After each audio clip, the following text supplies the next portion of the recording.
तो रात में कर्फ्यू लग गया है, पर रात में रैली होती है क्या? रैली कब हो रही है? दिन में हो रही है। और इसीलिए क्या इन रैलियों को नेताओं को रोक देना नहीं चाहिए? Doctor Arvind Kumar, chairman institute of chest surgery, Medanta अस्पताल, गुरुग्राम से हमारे साथ जुड़ चुके हैं। सर, बहुत बहुत स्वागत है आपका। रागिनी नायक, मेरी दोस्त, एक अरसे बाद हमारे साथ जुड़ी हैं, कांग्रेस की राष्ट्रीय प्रवक्ता हैं, ढाकर वक्ता हैं। बहुत बहुत स्वागत है रागिनी आपका। शुभ रास्ता हमारे साथ जुड़ चुकी हैं, राजनीतिक विश्लेषक हैं, ये भी प्यारी सखी हैं, आपका भी बहुत बहुत स्वागत है शुभ रास्ता। संगीत रागी साहब, प्रोफेसर है दिल्ली यूनिवर्सिटी के, हमारे साथ जुड़ चुके हैं। अभिषेक सो, नेता हैं समाजवादी पार्टी के, इस वक्त आपको स्क्रीन पर दिखाई दे रहे हैं। डॉक्टर अरविंद कुमार, शुरुआत आपसे करने वाली हूँ और बहुत जिम्मेदारी के साथ ये आज का डिबेट में आगे ले जाने वाली हूँ। ये जो इलाहाबाद हाईकोर्ट की तरफ से कहा गया है, इसमें आपको लगता है कोई भी इफ एंड बट होना चाहिए? देखिए, मैं आपको इस सवाल का जवाब देने से पहले अगर आप 2 मिनट दें तो लास्ट ईयर की स्थिति और इस साल की स्थिति को एक परिप्रेक्ष्य में रखना चाहता हूं। अगर आप अक्टूबर नवंबर 2019 को देखें तो उस समय यूरोप के अंदर 2020 उस समय यूरोप में सेकेंड वेव चल रही थी। हमारे कंट्री में नंबर्स कम थे और हम सब बड़े कॉम्प्लेसेंट थे कि हमने तो कोरोना को जीत लिया। हमारे यहाँ रिलीजियस फंक्शंस हो रहे थे, सोशल फंक्शंस खुल गए थे और धड़ाधड़ पॉलिटिकल रैलियां हो रही थी।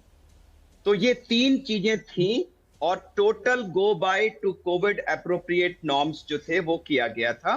और उस सब का क्या नतीजा हुआ, ये पूरे देश ने अप्रैल मई में सेकेंड वेव के रूप में देखा है। अब हम आते हैं करंट स्थिति पे। इस समय फिर एक बड़ी भयानक सी सिमिलैरिटी है लास्ट ईयर के साथ, कि लास्ट ईयर की तरह फिर यूरोप और यूएस इस समय भयानक नंबर से डील कर रहे हैं। हमारे नंबर आज की तारीख में अभी भी मैनेजेबल हैं, लेकिन सोशल डिस्टेंसिंग और मास्क को टोटल गो बाय करते हुए फिर से रिलीजियस फंक्शंस, सोशल फंक्शंस और उससे ज्यादा पॉलिटिकल रैली आप दिखा रहे हैं। इस पे मैं किसी पार्टी विशेष की तरफ मैं हर रैली को पॉइंट आउट कर रहा हूं। तो ये सब कुछ, तो अगर आप देखें तो जो सिचुएशन लास्ट ईयर थी नवंबर दिसंबर में, जिसने हमारी सेकेंड वेव की नींव रखी, वैसी ही सिचुएशन इस समय बन रही है। और मेरा डर यह है कि क्या हम तीसरी वेव की नींव आज रख रहे हैं, जो शायद देश फरवरी मार्च में देखेगा। इसलिए इस चीज को रोकने के लिए कदम उठाने का समय आज है, न कि फरवरी में, जबकि देश एक डिफिकल्ट सिचुएशन से पास हो रहा होगा।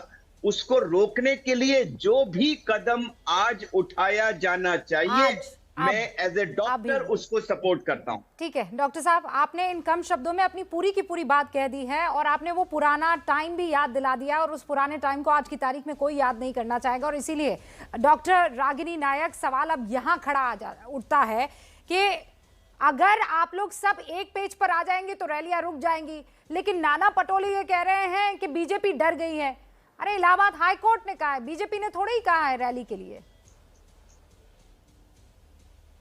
रूबिका, मैं भी ये बात मानती हूँ कि भारतीय जनता पार्टी और खासतौर से मोदी जी को उत्तर प्रदेश में अपनी हार स्पष्ट नजर आ रही है, लेकिन मैं उसे इलाहाबाद कोर्ट की टिप्पणी के साथ जोड़ने का काम आपके शो पर नहीं करूँ। आपने एक मुख्य सवाल आज पूछा कि क्या जान जहान नहीं होती, क्या जान सबसे बड़ी नहीं है? बिल्कुल, अगर आज जान है तभी हम कल कुछ कर सकते हैं, तभी जहान है, ये बार बार कहा जाता है।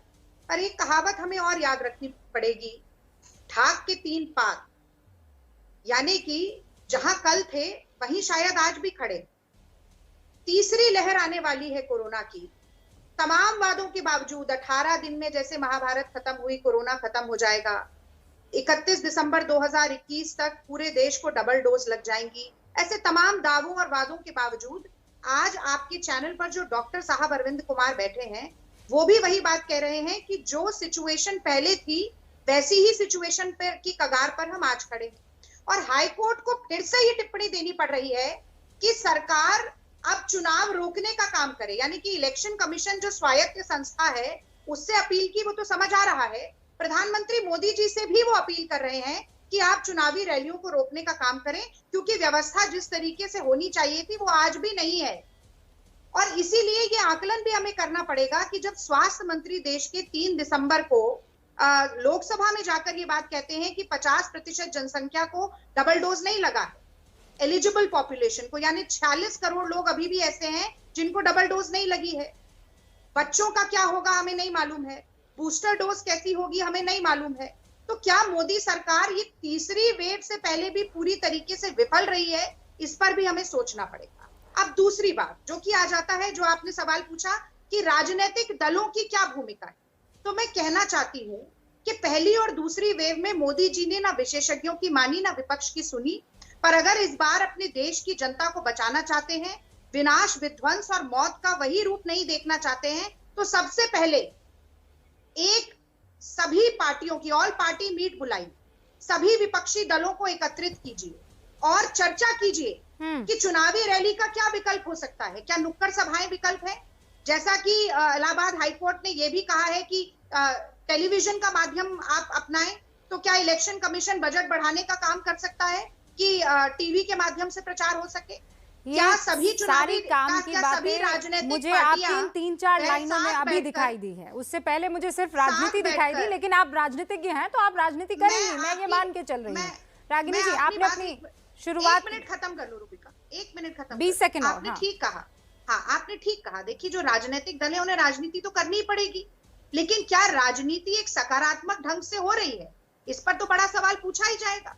और वो सकारात्मक तभी हो सकती है जब सड़क से लेके संसद तक विपक्ष की बात सुने, क्योंकि विपक्षी दल भी तो जनता का प्रतिनिधित्व कर रहे हैं। ठीक है। और मैं तो ये जानना चाहती हूँ कि अकेले मोदी जी क्या बंद कमरे में निर्णय लेकर फिर से वही विनाश का मंजर दिखाएंगे? निगाहों में है जलती चिताओं का मंजर, चमकते हैं जुगनू तो दिल कांपता है। आप ही के चैनल पर बैठकर सारे कोविड के डिबेट मैंने किए थे, और आप गलत कह रही थी कि अपनी सारी पुरानी बातों को भूल जाइए। गलतियों को भूलना नहीं चाहिए, क्योंकि गलतियां अगर भुला दी जाएं तो दोहराई भी जाती है। ठीक है रागिनी, अब मैंने आपको पूरा मौका दे दिया अपनी बात, लेकिन मुझे लगता है हिंदुस्तान के आप 3 मिनट से ज्यादा अपनी बात रख चुकी हैं, और मैंने आपको इतना मौका दिया। आप राजनीति कीजिए, ये आपका काम है, कोई आपको नहीं रोक रहा है, लेकिन हिंदुस्तान जैसे आबादी वाले मुल्क में इतनी बड़ी तादाद में इतने शानदार तरीके से वैक्सीनेशन किसी और मुल्क ने किया हो तो आप मुझे बता दीजिए। ये फख्र की बात है। जिस तरीके से हमने कोरोना से हमने डील किया है, किसी और मुल्क ने डील किया हो, आप मुझे बता दीजिएगा। लेकिन एक सेकंड जवाब दीजिएगा। मैं कह रही हूँ आज वैक्सीनेशन को लेकर ये कोई नहीं कह सकता है, कोई और मुल्क नहीं कह सकता है कि हमने इतनी वैक्सीनेशन दी है। भारत और चीन के अलावा किसी की डॉक्टर अरविंद जनसंख्या है? डॉक्टर अरविंद 20 सेकंड, फिर मेरे 3 और मेहमान हैं। मैडम, डॉक्टर मैं 1 मिनट, 31 दिसंबर तक पूरी देश की जनता को डबल डोज देंगे। 1 सेकंड, डॉक्टर साहब कुछ कहना चाह रहे हैं। रागिनी जी सुनिए, पहले तो आप कह रहे थे कि वैक्सीन है ही नहीं, पहले आप कह रही थी कि वैक्सीन है ही नहीं। मुझे मोदी जी का नहीं, मुझे हिंदुस्तान का महिमा मंडन करना है, और करूंगी, मैं बड़े गर्व से करूंगी। हमने जिस तरीके से डील किया है, कोई और मुल्क वैसे डील नहीं कर सकता था कोरोना से।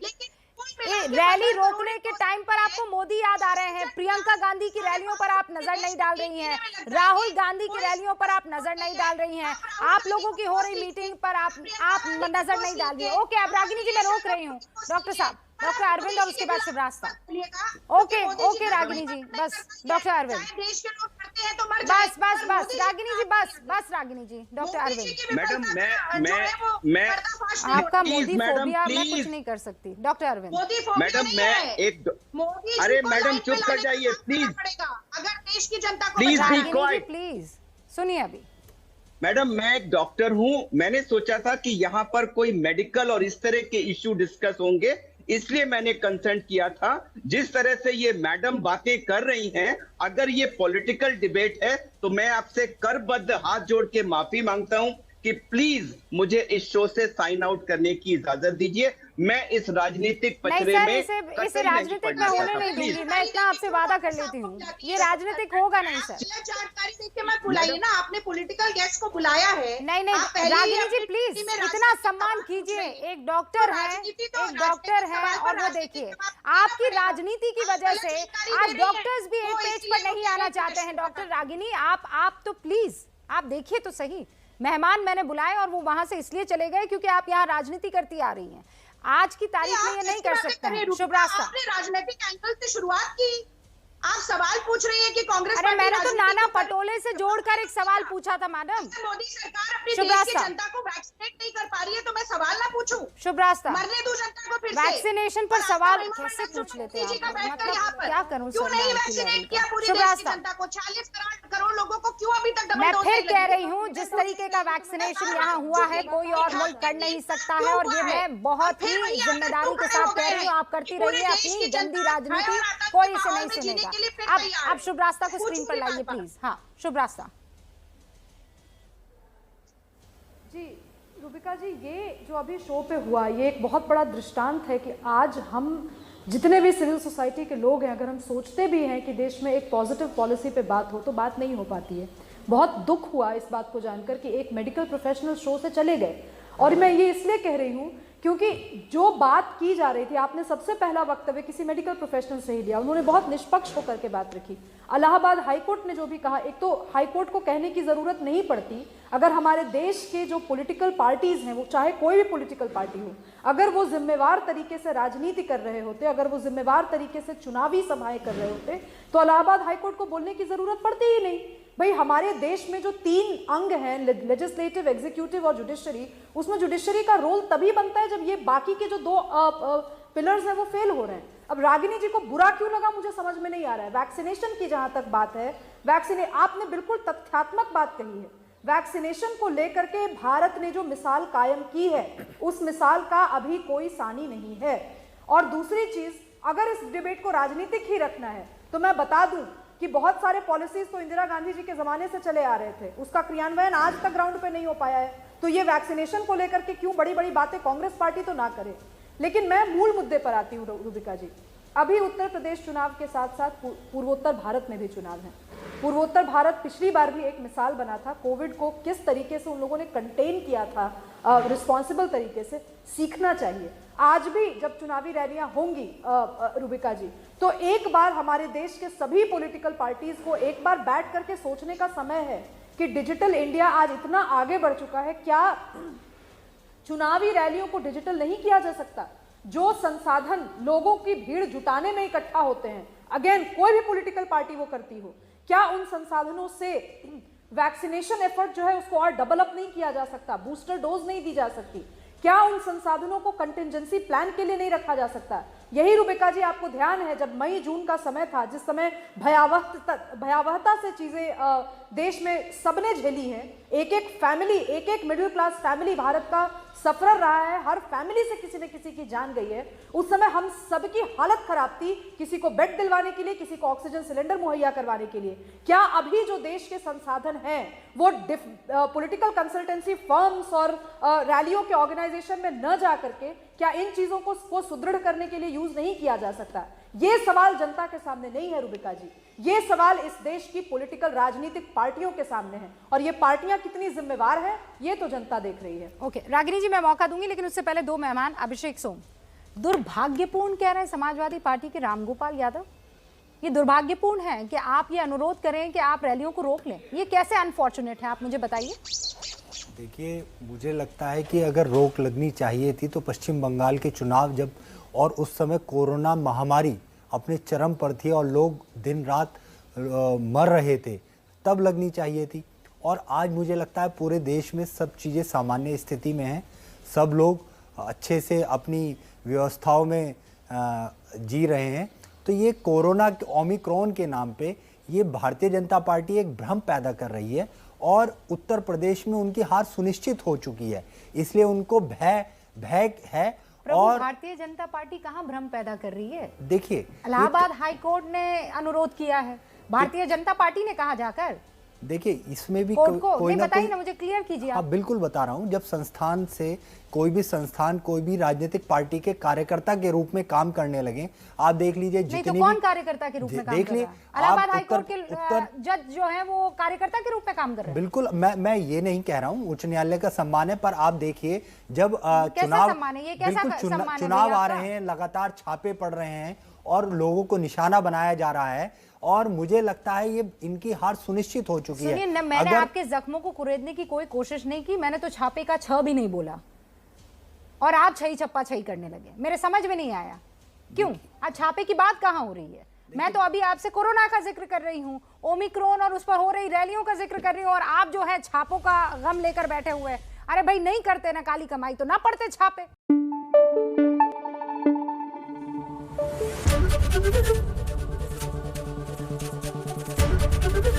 एबीपी न्यूज आपको रखे आगे।